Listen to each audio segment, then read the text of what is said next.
On Sunday, Dixon composes a threatening letter addressed to Johns. The letter accuses Johns of carrying on with one of the secretaries, and Dixon writes as if he were the secretary's angry boyfriend. Dixon daydreams for a bit about Christine, then begins thinking of his desperate financial situation. Margaret comes into Dixon's room and asks him why he deserted her at the ball. She also informs Dixon somewhat triumphantly that all three Welches are upset with him. Dixon reminds Margaret that she ignored him at the dance in favor of Gore Urquhart, and Margaret condescendingly tells Dixon he can't tell the difference between flirting and friendliness. Dixon tells Margaret that he is not interested in her romantically, and that she should stop acting as though he were. Suddenly, Margaret falls onto Dixon's bed and has an emotional fit. Bill Atkinson and Miss Cutler come in the room. Atkinson slaps Margaret several times and sends Dixon upstairs to Atkinson's room for whiskey. Soon Margaret acts normally again and apologizes for her behavior, commending Dixon on his patience. Margaret acknowledges their breakup and leaves, and Dixon feels a mixture of concern and guilt over her. He grabs the letter to mail to Johns and goes to the pub with Atkinson and Beasley.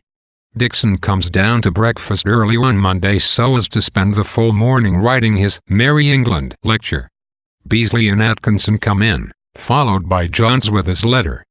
Beasley and Atkinson, who know about the contents of the letter, watch Johns with amusement as he reads the letter and becomes flustered. Atkinson asks him several times if he's heard bad news. Dixon doesn't enjoy the moment as much as he thought he would. Johns turns to Dixon and tells him the letter isn't funny, and threatens Dixon with revenge. Beasley and Dixon walk to the college together.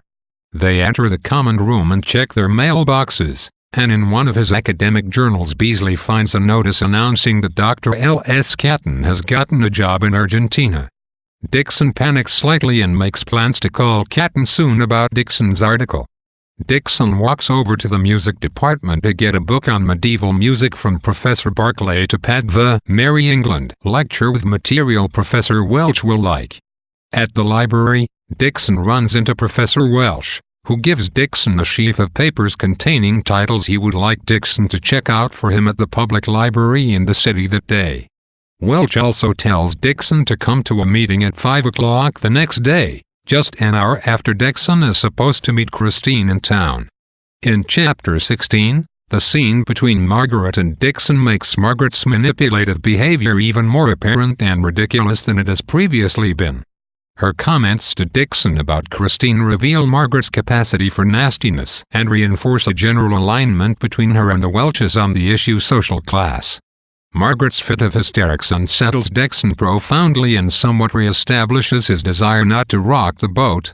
These concerns, along with his employment and financial situation, weigh Dixon down to such an extent that he does not even fully enjoy his practical joke on Johns. Although Dixon seems unhappy with his current job at the university, the end of Chapter 17 serves to reinforce our perception that Dixon is in fact performing his academic tasks much better than the incompetent Welch.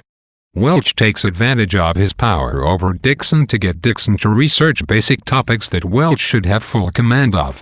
These added tasks, on top of the Merry England lecture, make it seem impossible that Dixon could ever actually fulfill what's required of him to keep his job.